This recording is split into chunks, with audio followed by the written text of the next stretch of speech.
Hey, what's up guys, Beaker here, back with another video, and I want to talk about, should you buy the GTX 1080? I don't know, let's find out. So I've been using this video card for about, I would say, a month or two, maybe 3 at this point, and I just want to say it's, fantastic. I have no issues with it. Well, there are some, there's good and bad with everything, so let's get into it. The low power consumption is pretty nice. Now, I think the For the Win edition, it sucks up a little bit more power because it has 2 power connectors instead of 1 like the Founders edition, but that's fine. Then there's also, it's very fast. No, there's barely any stutter, and when there is, it's barely noticeable. It's either like some random texture loading up. It's you barely notice it. Another thing is that it plays VR. I don't have any screen chattering or whatever. Everything looks good, and there's no frame drop or anything. The only time I experience motion sickness is when the normal things that create motion sickness in VR, like a drift or those types of games and stuff like that. And plus, now the only downside to that is that it only has one HDMI plug-in, and when you're rocking more than one display, and you don't want to keep unplugging your HDMI monitor to plug in your HTC Vive or whatever, it gets to it gets kind of annoying. But besides from that, you can run everything on Ultra, mostly. Now you can't flat out Arma 3, you can run that on Ultra, but if you want to have steady frame rates and stuff like that, I suggest, if you're live streaming and stuff like that, you can run it on Ultra, no problem. It's just if you're live streaming, making videos and stuff like that, that's why in the Arma 3 part of this video, you will see that everything is on very high instead of Ultra. But yeah, it works, awesome. Now, I think GTA 5, the benchmark is on Ultra. I'm not 100% sure. But, anyway, aside from that, it looks good on your monitors. But, even though it looks good on your monitors, you also want it to look good in your PC. And to me, it looks amazing. Like I said, I have the EVGA For the Win edition. And you get this nice back plate and stuff like that, and a glowing, the logo is glowing. I'm looking at it now, and I'm stuttering because it looks amazing. Anyway, so now, besides from that, you can run multiple monitors, obviously. That's what I do. I have a normal desktop monitor running at 1080p, and I have another, it's just a TV or whatever. But anyway, besides from that, everything is really good. Minimal frame stutter or anything like that. But now, the bad. Now, before I got this Intel board, I had a AMD 83050 processor with a Sabertooth 990FX board and 16 gigs of DDR3 RAM. Now, I don't know if it's just that the 1080 doesn't like AMD or something like that, but I find that there's some issues with that, where in Arma 3 on Ultra settings I'd only get 30 frames a second, or even on medium settings I'd get around 60 frames a second, barely.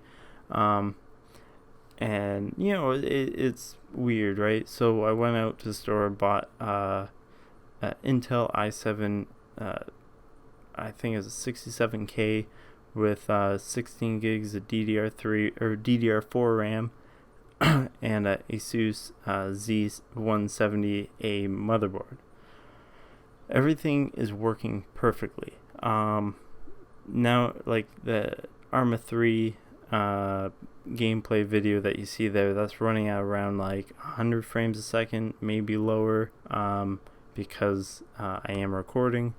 But I don't like it's my opinion that I think that the GTX 1080 just doesn't really work well with AMD, because the AMD 83050 processor is running at 4.1 gigahertz, and the i7 that I have right here is running at 4 gigahertz, right?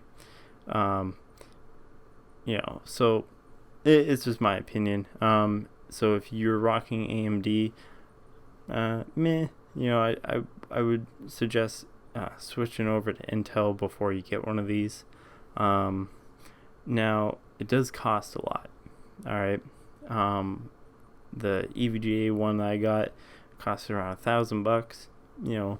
It's not bad, right? Like I think it's worth the money. But that's because I'm also doing recordings, live streams, all that stuff. And it's it's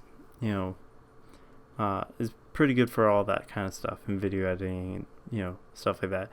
But if you're the average consumer, you just want a gaming computer and stuff like that, you don't need this.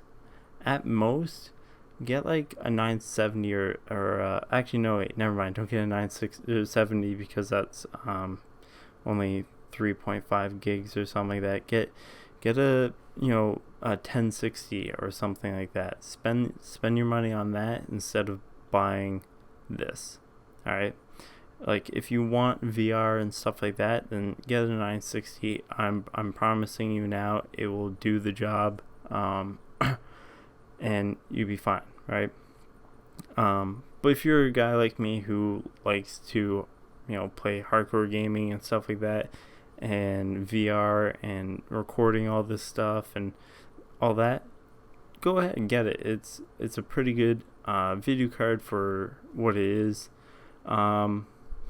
Now it's very big, heavy. When I was putting it in, I was worried about it sagging, but that's not that big of an issue.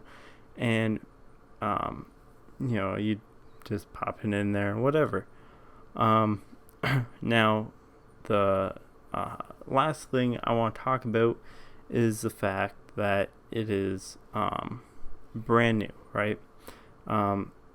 They just started the Pascal thing, and it's there's gonna be a lot of bugs for it. They're coming out with drivers every so often, right?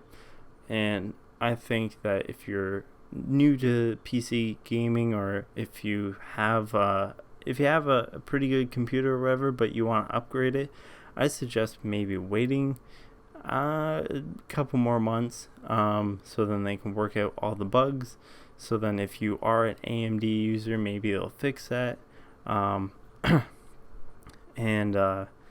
plus, you also got to remember too, you got to have the best of the best computer to run, in my opinion, to run this. Because if my AMD motherboard and all that stuff wasn't working with this at its top notch or whatever, it's you're gonna have some issues. So now let's get down to the bottom of this, right? Should you buy this? Like I said, if you want to live stream, at like crazy frame rates and stuff like that, go ahead. It's good for all that. You can record, live stream, at 1080p at ultra settings and stuff like that, and have no frame drop at all. Or get the 970 or the 960. Like any of those, I'm pretty sure will do the job. But if you're just a normal gamer or whatever, you don't need a 1080. I know it's bothering you right now. You want the 1080. You want it so bad. But, I'm just saying, maybe hold up a bit before you buy the 1080. Now, that's going to be it for me. If you like this video, hit that thumbs up. If you didn't like it, hit that thumbs down. I work really hard on these videos. I try for what I know with video editing, stuff like that. And if you have any ideas for Forza Horizon and stuff like that, let me know in the comments below. Now, I'll see you guys next time. Peace.